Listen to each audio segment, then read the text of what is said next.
चलिए, तो सबसे पहले हम किसके बारे में पढ़ेंगे? एनीमोफिली के बारे में पढ़ेंगे। तो देखो, अगर कोई फ्लावर पोलिनेशन कर रहा है वाया एयर, किसके द्वारा कर रहा है? Via air. वहाँ पे एक बात का ध्यान रखना है कि ये एक टोटली डायरेक्शनलेस प्रोसेस होगा और एक बड़ा ही क्या होगा? वेस्टफुल प्रोसेस, क्योंकि एयर किसको लेके जा रही है? पोलन ग्रेन्स को। अब वहाँ पे पोलन ग्रेन्स लाइट वेट चाहिए, पोलन ग्रेन्स का नंबर बहुत ही ज़्यादा चाहिए। बताना ज़रा क्यों पोलन ग्रेन्स का नंबर ज़्यादा क्यों चाहिए? क्योंकि ये बड़ा ही क्या है? वेस्टफुल प्रोसेस है। उसके अलावा यहाँ पे ज़्यादातर flowers in the form of inflorescence present होते हैं। तो इन्फ्लोरेसेंस का फ़ायदा क्या होता है कि यहाँ पे ग्रुप ऑफ फ्लावर्स होते हैं, तो वहाँ से पोलन ग्रेन्स भी क्या होंगे? ज़्यादा निकलेंगे। जनरली जो फ्लावर्स एयर पोलिनेशन करते हैं उनके ओव्यूल के अंदर, ओवरी के अंदर सिंगल ओव्यूल रहता है। इसका क्या कारण है? इसका कारण ये है कि अगर ओवरी के अंदर ज़्यादा ओव्यूल्स हुए तो वहाँ पे पोलन ग्रेन्स भी क्या चाहिए? ज़्यादा। तो सिंगल ओव्यूल होने का फ़ायदा ये है कि एटलीस्ट एक पोलन ग्रेन आएगा तो वो फ्लावर क्या हो जाएगा? पोलिनेट हो जाएगा। Is that clear? अब चलते हैं आगे। अब एयर पोलिनेशन को ज़्यादा इफेक्टिव बनाने के लिए पोलन ग्रेन्स का नंबर ज़्यादा चाहिए। पोलन ग्रेन्स कैसे चाहिए? Non sticky. नॉन स्टिकी क्यों चाहिए? ताकि जब पोलन ग्रेन एंथर से क्या हो? रिलीज़ हो तो एयर जो है उसको इजीली क्या कर सके? लेके जा सके। उसके बाद जो स्टेमन्स हैं वो क्या चाहिए? Properly exposed. अब स्टेमन एक्सपोज क्यों चाहिए? ताकि जो एयर से पोलन आ रहा है वो उसको इजीली क्या कर सके? कैप्चर कर सके। अब ऐसे फ्लावर्स के स्टिग्मा जनरली कैसे होते हैं? लार्ज होते हैं और फेदरी होते हैं। अब हमें एयर पोलिनेशन की एक एग्जांपल यहाँ पे समझनी है कि ये प्लांट कैसे एयर पोलिनेशन करता है। तो एग्जांपल है यहाँ पे मेज़, जिसको हम मक्की बोलते हैं। तो मेज़ में आपने देखा होगा कि ऊपर की तरफ एक हेयर लाइक स्ट्रक्चर ग्रो करता है, इनको हम क्या बोलते हैं? एयर्स। ये इसका मेल पार्ट है। और जो नीचे मक्की लगती है तो उसके ऊपर देखते हैं ना आप, इसमें भी बड़े फाइन हेयर्स बाहर की तरफ निकलते हैं। तो ये जो फाइन हेयर्स बाहर की तरफ निकलते हैं इनको हम बोलते हैं टेसल्स। तो टेसल्स इसका फीमेल पार्ट है, एयर्स इसका क्या है? Male part. तो जब हवा चलती है तो यहाँ से क्या निकलते हैं? Pollen grains. क्या निकलते हैं? Pollen grains. तो एनसीईआरटी लिखती है कि जब एयर में क्या होते हैं कि ये जो टेसल्स होते हैं वेव करते हैं। क्या करते हैं? वेव करते हैं, ताकि पोलन ग्रेन्स को क्या कर सकें? कैप्चर कर सकें। क्या कर सकें? कैप्चर। तो यहाँ पे पोलिनेशन किसके द्वारा हो रही है? एयर के द्वारा हो रही है। किसके द्वारा हो रही है? एयर के द्वारा। बात समझ में आ गई आपको? ठीक है। तो एयर पोलिनेशन सबसे ज़्यादा कॉमन किस में है? ग्रासेस में है। अब हम बात करेंगे वाटर पोलिनेशन। वाटर पोलिनेशन को हम क्या बोलते हैं? हाइड्रोफिली। क्या बोलते हैं बेटा? हाइड्रोफिली। इसका एक इंपॉर्टेंट पॉइंट आपको याद रखना है, hydrophily is limited only to 30 genera, और ये ज़्यादातर किस में पाई जाती है? मोनोकॉट्स। वाटर पोलिनेशन करवाने के लिए प्लांट जो है वो कंप्लीटली पानी के अंदर चाहिए। अब इसका मतलब ये नहीं है कि अगर कोई प्लांट पानी के ऊपर है और फ्लावर्स उसके एक्सपोज हैं तो वाटर पोलिनेशन करेगा, नहीं।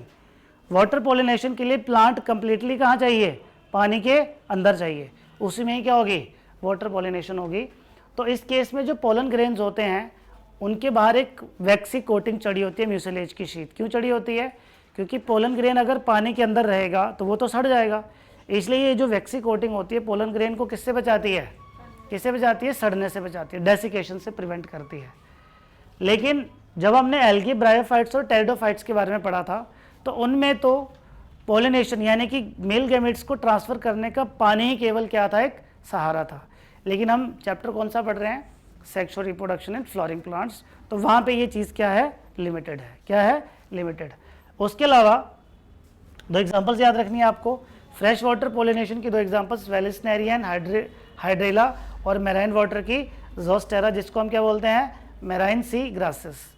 अब जो वाटर पोलिनेशन है ये दो तरीके से होती है। कितने तरीके से होती है? दो तरीके से। ध्यान से देखेंगे, या तो पोलिनेशन कंप्लीटली पानी के अंदर हो रही है, या फिर पोलिनेशन जब हो रही है तो पोलन ग्रेन जो है वो पानी की सरफेस के ऊपर आ रहा है। अगर पोलिनेशन पानी के सरफेस के ऊपर हो रही है, कहाँ हो रही है? ऊपर, तो उसको हम क्या बोलते हैं? एपीहाइड्रोफिली। क्या बोलते हैं? लेकिन अगर पोलन ग्रेन कंप्लीटली पानी के अंदर रह के ही एक प्लांट से कहाँ पहुंच रहा है? दूसरे प्लांट के पास, तो उसको हम क्या बोलते हैं? हाइपोहाइड्रोफिली। तो इसकी एग्जांपल क्या है हमारे पास? वेलिस्नेरिया। तो वेलिस्नेरिया के केस में क्या होता है? जब मेल पार्ट से पोलन ग्रेन्स बाहर निकलते हैं मैच्योर होके, तो ये जो पोलन ग्रेन्स होते हैं पानी के करंट्स, क्या बोला मैंने, वाटर करंट्स, इन पोलन ग्रेन्स को मूव करवाते हैं पैसिवली। कैसे मूव करवाते हैं, पैसिवली। कहाँ, फीमेल के पास। फीमेल के पास भी एक इलोंगेटेड स्टिग्मा होता है जो उसको सरफेस पे लेके आना पड़ता है। जैसे पोलिनेशन कंप्लीट होती है वापसी कहाँ चला जाता है, पानी के अंदर। लेकिन जो ज़ोस्टेरा है जिसको हम बोलते हैं सी ग्रासेस, इसमें पोलन ग्रेन्स कैसे होते हैं, लॉन्ग होते हैं और रिबन शेप होते हैं। इस केस में क्या होता है, पोलन ग्रेन कंप्लीटली पानी के अंदर रह के कहाँ पहुँचता है, प्लांट के पास पहुँचता है। तो ये दो मैकेनिज्म्स हैं किसमें, वाटर में, एपी एंड हाइड्रो। लेकिन अभी भी मैंने आपको क्या बताया कि अगर कोई प्लांट पानी में है और उसके फ्लोर्स क्या हैं, एक्सपोज, जैसे इस केस में देखिए वाटर लिली और वाटर हाइसिंथ। अब ये प्लांट पानी के अंदर ही होते हैं, कहाँ होते हैं, पानी के अंदर ही, लेकिन इनका जो फ्लोर होता है ये एक्सपोज होता है। क्या होता है, एक्सपोज। तो इनमें वाटर पॉलिनेशन नहीं होगी, इनमें या तो एयर पॉलिनेशन होगी या तो इंसेक्ट पॉलिनेशन होगी। तो देखो यहाँ पे एग्जांपल्स ही ऐसी हैं। कोई आपको पूछ ले वाटर लिली में कौन सी पॉलिनेशन होती है, तो आप गलती से मत बोल देना हाइड्रोफिली होती है, क्योंकि इसमें वाटर लिली है तो इसमें वाटर हाइसिंथ है। इन दोनों के फ्लोर्स क्या हैं, एक्सपोज, तो इनमें वाटर पॉलिनेशन नहीं हो सकती है। इनमें कौन सी होगी, either insect pollination, either air pollination या विंड, एक ही बात होगी। Is that clear. अब चलते हैं हम आगे बायोटिक फैक्टर्स पे। तो बायोटिक फैक्टर्स पे जैसा कि मैंने क्या बताया आपको कि इंसेक्ट्स का बहुत बड़ा रोल है। इसमें आपको कौन कौन से इंसेक्ट्स हैं, अब बैट जो होता है इंसेक्ट तो नहीं, ये एनिमल्स की कैटेगरी में आ गए। ये डल कलर और स्ट्रॉन्ग ओडोर की तरफ अट्रैक्ट होते हैं। बर्ड्स ब्राइट कलर की तरफ ज़्यादा अट्रैक्ट होते हैं। खुशबू का कोई लेना देना नहीं है, लेकिन इसमें नेक्टर का अमाउंट क्या चाहिए, ज़्यादा। अब हम आपको इस बात को समझाएंगे कि दुनिया में जो सबसे ज़्यादा पॉलिनेशन करते हैं इंसेक्ट्स, इंसेक्ट पॉलिनेटेड फ्लावर के क्या फीचर्स होते हैं, इंसेक्ट पॉलिनेटेड फ्लावर के क्या फीचर्स होते हैं। तो सबसे पहले वो फ्लावर्स कैसे होने चाहिए, कलरफुल, वो कैसे होने चाहिए, अट्रैक्टिव। उसके अलावा वहाँ पे भी इन्फ्लोरेसेंस होनी चाहिए ताकि विजिबिलिटी क्या हो, प्रॉपर हो। उसके बाद फ्लावर में क्या होनी चाहिए, फ्रेगरेंस। तो जो हनी बीज या बटरफ्लाइज होती हैं ये अच्छी खुशबू वाले फूल को क्या करती हैं, पसंद करती हैं। लेकिन कुछ ऐसे भी होते हैं जिनको गंदी स्मेल पसंद होती है, जैसे कि फ्लाइज हो गई, बीटल्स हो गई। अब जैसे ये रेफ्लेशिया है, तो रेफ्लेशिया दुनिया का सबसे ज़्यादा गंदी बदबू प्रोड्यूस करने वाला फ्लोर है। तो बड़े सारे इंसेक्ट्स इसकी इस गंदी स्मेल की तरफ क्या होते हैं, अट्रैक्ट होते हैं। लेकिन आपको ये बात याद रहे ये एक कार्निवोरस फ्लोर है। क्या ये कार्निवोरस फ्लोर है। उसके अलावा नेक्टर स्वीट भी चाहिए। पोलन ग्रेन्स का नंबर बहुत ज़्यादा चाहिए। क्या मुझे बताइए, क्या इंसेक्ट वहाँ इंटेंशनली पोलिनेशन करने आ रहा है, वो तो केवल वहाँ पे क्या लेने आ रहा है, या तो पोलन ग्रेन लेने आ रहा है या तो नेक्टर लेने आ रहा है। तो इसीलिए अगर फ्लावर चाहता है कि उसकी बार बार क्या हो, पोलिनेशन हो, तो उसको बार बार नेक्टर प्रोड्यूस करना पड़ेगा, बार बार पोलन ग्रेन्स प्रोड्यूस करने पड़ेंगे। इसीलिए क्योंकि फ्लावर की वहाँ पे पोलिनेशन हो जाती है, तो बदले में वो इंसेक्ट को क्या दे रहा है, पोलन भी दे रहा है, नेक्टर भी दे रहा है। इसलिए हम पोलन और नेक्टर को क्या बोलते हैं, फ्लोरल रिवॉर्ड्स। क्या बोलते हैं, क्या बोलते हैं, फ्लोरल रिवॉर्ड्स भी बोलते हैं। लेकिन दुनिया में कुछ चोर इंसेक्ट्स भी हैं, वो क्या करते हैं, इंसेक्ट्स भी ले फ्लावर का नेक्टर भी ले जाते हैं, पोलन्स भी ले जाते हैं, लेकिन पोलिनेशन नहीं करते हैं। तो उनको हम क्या बोलते हैं, पोलन एंड नेक्टर रोबर्स। अब हमारे पास इंसेक्ट पॉलिनेशन की बड़ी ही यूनिक दो एग्जांपल्स आपको डिस्कस करनी है, जहाँ पे एक पर्टिकुलर इंसेक्ट एक पर्टिकुलर प्लांट को ही क्या करता है, पॉलिनेट करता है। तो इसमें पहली एग्जांपल है मॉथ इंसेक्ट की। किसकी है बेटा, मॉथ इंसेक्ट की। तो मॉथ इंसेक्ट जो होता है ये यक्का प्लांट, यक्का भी बोल सकते हो, यूका भी बोल सकते हो, ये केवल इसी फ्लावर की ओवरी के अंदर क्या ले करता है, अपने एग्स। क्या ले करता है, जब ये एग्स हैच करते हैं और इसका लार्वा जब बाहर आता है तो उसी के साथ इस फ्लावर की पॉलिनेशन भी क्या हो जाती है, कंप्लीट। लेकिन ये जो फ्लावर है मॉथ के अलावा किसी और इंसेक्ट को लो नहीं करता है, क्या करने के लिए, एग्स को ले करने के लिए। और इस मॉथ इंसेक्ट का लाइफ साइकिल इस फ्लावर के बिना कंप्लीट नहीं हो सकता है। इसलिए ये बड़ी क्या है, एक यूनिक एग्जांपल है। उसके अलावा जो दुनिया का टॉलेस्ट फ्लावर है, क्या है, जिसका नाम एमोर्फोफेलस। क्या नाम है, एमोर्फोफेलस। तो इसकी भी ओवरी में स्पेशल तरह के इंसेक्ट्स क्या करते हैं, अपने एग्स को ले करते हैं। इज दैट क्लियर, ठीक होगी बात। सो ये था किसके बारे में, पोलिनेशन के बारे में। अब जब पोलिनेशन कंप्लीट हो जाएगी तो पोलन ग्रेन किसके पास पहुंच गया? स्टिग्मा के पास। किसके पास वो पहुंच गया? अब पोलिनेशन के बाद अगला इवेंट क्या होना है? फर्टिलाइजेशन। क्या होना है? लेकिन फर्टिलाइजेशन से पहले इस चीज़ का वहाँ पे होना ज़रूरी है कि स्टिग्मा के ऊपर जो पोलन ग्रेन आ रहा है क्या वो सही है या गलत है। अगर स्टिग्मा के पास रॉन्ग पोलन ग्रेन आए, कौन सा पोलन ग्रेन आए? रॉन्ग, तो स्टिग्मा इमीडिएटली उसको क्या कर देता है? रिजेक्ट कर देता है। लेकिन जैसे ही राइट पोलन ग्रेन आएगा, क्या आएगा? राइट पोलन ग्रेन, तो स्टिग्मा उसको अलो करेगा क्या करने के लिए? पोलन ट्यूब बनाने के लिए। वो पोलन ट्यूब पहले स्टिग्मा में एंटर करेगी, फिर स्टाइल में एंटर करेगी, फिर ओवरी में एंटर करते हुए वो फाइनली कहाँ पहुँचेगी?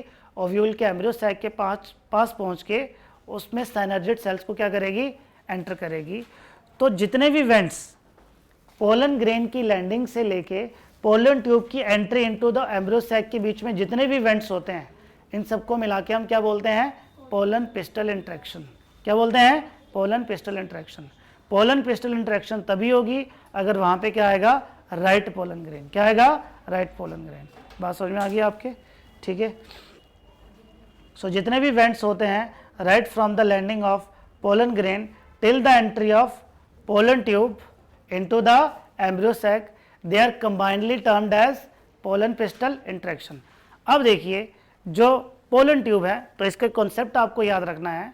मैंने आपको एक बात बताई थी कि 60% एंजियोस्पर्म्स के केस में जब पोलन ग्रेन स्टिग्मा के ऊपर लैंड करता है तो वो कौन सी स्टेज में होता है? 2 सेल्ड स्टेज में। कौन स्टेज में होता है? 2 सेल्ड। तो सवाल ये है कि उसका generative cell male gametes pollen tube बनाने से पहले बनाए गए, पोलन ट्यूब बनाने के बाद बनाएगा। तो उस केस में क्या होता है कि पोलन ट्यूब पहले स्टिग्मा में एंटर करती है, स्टिग्मा में जाके जनरेटिव सेल क्या बनाता है? 2 मेल गैमेट्स। क्या बनाता है? 2 male gametes. Is that clear? अब पोलन पिस्टल इंटरेक्शन जब कंप्लीट हो गया, क्या हो गया? कंप्लीट हो गया, तो उसके बाद क्या होगी? फर्टिलाइजेशन। उसके बाद क्या होगी? फर्टिलाइजेशन। सो फर्टिलाइजेशन के केस में क्या होगा? अब पोलन ट्यूब कितने मेल गैमेट्स को लेके आई है? 2। अब मेल गैमेट्स 2 हैं लेकिन फीमेल गैमेट क्या है? केवल 1। तो पहला वाला मेल गैमेट फ्यूज करता है किसके साथ? एग के साथ, और दूसरा वाला फ्यूज करता है पोलन न्यूक्लियाई। यहाँ पे एक और बात आपको ध्यान में रखनी है कि पोलन ट्यूब दोनों साइनर्जिड्स में एक साथ एंटर नहीं करती है, वो एक ही साइनर्जिड में क्या करती है? एंटर करती है। दूसरा वाला ऑटोमेटिकली क्या हो जाता है? डीजनरेट। अब तो पहला वाला मेल गैमेट फ्यूज कर गया एग के साथ, तो क्या बन गया? जाइगोट। दूसरा वाला मेल गैमेट फ्यूज करता है किसके साथ? पोलन न्यूक्लियाई के साथ, जिसको हम सेकेंडरी न्यूक्लियस बोलते हैं, और यहाँ बन गया प्राइमरी एंडोस्पर्म सेल। इसको हम बोलते हैं पेन और पैक। पैक क्या है? Primary endosperm cell. जब जाइगोट बना तो जाइगोट क्या होता है? डिप्लॉइड। इसको हम बोलते हैं ट्रू फर्टिलाइजेशन। और यहाँ पे जो ट्रिप्लॉइड प्राइमरी एंडोस्पर्म न्यूक्लियस बना है, इसको हम बोलते हैं ट्रिपल फ्यूजन। क्या बोलते हैं? अब क्योंकि यहाँ पे कितनी बार फ्यूजन हुई है? 2 बार। एक बार क्या बना है? जाइगोट, और एक बार क्या बना है? Primary endosperm nucleus. इसलिए हम इसको कंबाइनली क्या बोलते हैं? Double fertilization. क्या बोलते हैं? सो डबल फर्टिलाइजेशन एक ऐसा इवेंट है जहाँ पे फर्टिलाइजेशन कितनी बार होती है? 2 बार। कितनी बार? एक बार फ्यूज करता है वो एग के साथ, जाइगोट बना, और दूसरा वाला फ्यूज करता है पोलर न्यूक्लियाई के साथ, और क्या बना? प्राइमरी एंडोस्पर्म न्यूक्लियस और सेल। जाइगोट फ्यूचर में जाके एम्ब्रियो बनाता है, और ये फ्यूचर में जाके क्या बनाता है? एंडोस्पर्म। क्या बनाता है? एंडोस्पर्म। और एंडोस्पर्म का काम क्या होता है? एम्ब्रियो की क्या करना? नरिशमेंट करना। तो ये तो आपको वो वाला केस बताया जहाँ पे पोलन ग्रेन नेचुरली क्या कर रहा है? स्टिग्मा के ऊपर क्या कर रहा है? लैंड कर रहा है। लेकिन बड़ी बार फार्मर्स क्या करते हैं? पोलिनेशन को कंट्रोल्ड तरीके से भी करवा सकते हैं। क्या कहा मैंने? हम पोलिनेशन अपनी मर्जी से भी करवा सकते हैं। अपनी मर्जी का डिजायर्ड पोलन ग्रेन को सेलेक्ट करके भी हम क्या करवा सकते हैं? पोलिनेशन। और उस मैकेनिज्म को हम क्या बोलते हैं? Artificial hybridization. क्या बोलते हैं? सो आर्टिफिशियल हाइब्रिडाइजेशन के केस में हम क्या करते हैं? इस केस में हमें क्या करना है? स्टिग्मा के ऊपर जो पोलन ग्रेन भेजना है, ये डिजायर्ड भेजना, अपनी मर्जी का भेजना है। तो उसके लिए सबसे पहला स्टेप क्या होता है? इमैस्कुलेशन। अब मुझे एक बात बताओ, अगर इस स्टिग्मा के ऊपर हमारी मर्जी का पोलन ग्रेन चाहिए तो इस वाले एंथर को यहाँ से काटना पड़ेगा। तो पहला स्टेप होता है इमैस्कुलेशन, यानी कि the removal of male part, यानी कि द रिमूवल ऑफ क्या? एंथर को वहाँ से क्या करना है? रिमूव करना है। कट कर दिया। अब उसके बाद इसको क्या करना है? यहाँ से क्या कर देना है? बैगिंग। बैगिंग क्या है कि इसके बाहर एक बैग लगा देना है ताकि किसी तरह की यहाँ पे कोई इन्फेक्शन ना हो और कोई अनवांटेड पोलन ग्रेन यहाँ ना आए। जब ये कार्पेल क्या कर जाती है, हेलो, क्या कर जाती है, मैच्योर, उसके बाद हम पोलन ग्रेन्स की क्या करते हैं, डस्टिंग। डस्टिंग के बाद दोबारा से क्या कर दी जाती है, उसको सील कर देते हैं। लेकिन अगर सपोज करो फ्लोर ही यूनिसेक्सुअल है, फ्लोर ही क्या है, जैसे ये तो वो वाला फ्लोर लिया ना जिसमें मेल और फीमेल पार्ट दोनों हैं, लेकिन अगर अदिति फ्लोर ही यूनिसेक्सुअल है तो कौन सा स्टेप नहीं किया जाएगा, कौन सा स्टेप नहीं करना है, तो पहला स्टेप हमें नहीं करना है, इमैस्कुलेशन का स्टेप हमें नहीं करना है। Is that clear? तो आर्टिफिशियल पोलिनेशन हम डिजायर्ड पोलन ग्रेन को स्टिग्मा के ऊपर लैंड करवाने के लिए करते हैं। Is that clear? तो ये हमारे इस चैप्टर का दूसरा हिस्सा खत्म होता है, क्या, दैट इज फर्टिलाइजेशन।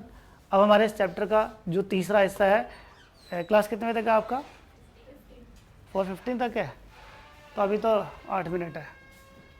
अब देखिए हमारे इस चैप्टर का जो तीसरा हिस्सा है that is post fertilization events. क्या है, पोस्ट फर्टिलाइजेशन इवेंट्स। तो फ्लोरिंग प्लांट्स में फर्टिलाइजेशन इवेंट्स कितने हैं, 4। कितने हैं, 4। सबसे पहले बनता है एंडोस्पर्म, फिर बनता है एम्ब्रियो, फिर बनता है सीड और फिर क्या बनता है, फ्रूट। ठीक होगी बात? अब देखें जरा, और बात नहीं करेगा कोई भी। तो सबसे पहले हम देखेंगे एंडोस्पर्म। तो एंडोस्पर्म की बात करें तो अभी मैंने बताया कि एंडोस्पर्म कहाँ से बनता है, प्राइमरी एंडोस्पर्म न्यूक्लियस। कहाँ से बनता है, तो प्राइमरी एंडोस्पर्म न्यूक्लियस जो होता है, क्योंकि वो ट्रिप्लॉइड होता है, तो एंडोस्पर्म भी क्या होता है, ट्रिप्लॉइड। अब एंडोस्पर्म एक ऐसा न्यूट्रिटिव टिश्यू है जो सीड के अंदर डेवलपिंग एम्ब्रियो को क्या करता है, नरिशमेंट प्रोवाइड करता है। अब उसमें कॉन्सेप्ट ये है कि बड़े सारे सीड्स के अंदर जो एम्ब्रियो हैं वो उस एंडोस्पर्म को कम्प्लीटली क्या कर लेते हैं, यूटिलाइज। अगर सीड के अंदर जो एम्ब्रियो है उसने पूरा का पूरा एंडोस्पर्म यूज़ कर लिया तो उसे कहा जाता है नॉन एंडोस्पर्मिक सीड। अगर उसने थोड़ा बहुत रहने दिया तो उसे कहा जाता है एंडोस्पर्मिक सीड। क्या कहा जाता है, एंडोस्पर्मिक सीड। तो एंडोस्पर्मिक सीड वो है जिसमें एंडोस्पर्म का कंटेंट क्या है, थोड़ा बहुत रिटेन है। लेकिन अगर एम्ब्रियो ने सारा का सारा एंडोस्पर्म यूज़ कर लिया तो उसे क्या बोला जाता है, नॉन एंडोस्पर्मिक सीड। क्या कहा जाता है, नॉन एंडोस्पर्मिक सीड। ठीक, बस समझ में आ गई? बस एक इवेंट पढ़ाना है सर। अब देखिए, तो हम देखेंगे एंडोस्पर्म का डेवलपमेंट। तो देखिए, अब देखना, ये हमारे पास एम्ब्रियो सैक है, ये एम्ब्रियो सैक में क्या है, zygote. This is primary endosperm nucleus. अब जो प्राइमरी एंडोस्पर्म न्यूक्लियस है इसी से क्या बनेगा, एंडोस्पर्म। अब इसमें कौन सा डिवीजन होगा बेटा, माइटोसिस। क्या होगा, माइटोसिस। अब सुनो मेरी बात, अब इसमें जो माइटोसिस है वो कैसी हो रही है, इधर देखो, लिसन। और बात क्यों कर रहे हो, इसमें हंसने वाला क्या है, फ्री न्यूक्लियर सेल डिवीजन। क्या हो रही है बेटा, यानी कि जो ये सेल है ये कैसे डिवाइड कर रहे हैं, फ्रीली। कैसे डिवाइड कर रहे हैं, देखो कितने सारे सेल्स बन गए, तो यहाँ पे थाउजेंड्स ऑफ क्या बन जाते हैं, nuclei. Free nuclear cell division का मतलब है कि ढेर सारे न्यूक्लियाई तो बन गए लेकिन कोई भी सेल वॉल नहीं बनी। ये बन गया यहाँ पे फर्स्ट टाइप ऑफ एंडोस्पर्म, इसको हम बोलते हैं फ्री न्यूक्लियर एंडोस्पर्म। ये एंडोस्पर्म सॉफ्ट होगा कि हार्ड होगा, सॉफ्ट होगा, क्योंकि इसमें सेल वॉल नहीं बनी है। फॉर एग्जांपल जो कोकोनट वाटर होता है या फिर जो कच्चा धान होता है तो उसको प्रेस करो तो मिल्क की सेक्रेशन बाहर आती है, तो उसमें भी सेल वॉल नहीं बनी होती है। लेकिन यही कोकोनट का जो वाटर होता है जब थोड़ा पुराना हो जाता है तो इसी में सेल वॉल बनना शुरू हो जाती है और ये कन्वर्ट हो जाता है किसमें, सेलुलर एंडोस्पर्म। तो एंडोस्पर्म की दूसरी टाइप कौन सी है, सेलुलर एंडोस्पर्म। सो ये दो तरह के एंडोस्पर्म भी हो गए और एंडोस्पर्म की क्या हो गई, डेवलपमेंट भी हो गई। ठीक है, अब जो हमारे बाकी के इवेंट्स बचे हैं उनको हम कल पढ़ेंगे। ठीक है, तो आज के लिए हम इतने रखते हैं। ठीक है, तो घर जाके एक बार फिर से रिवाइज कर लेना फ़ोन से देख के। ठीक है, ओके, फिर बाय।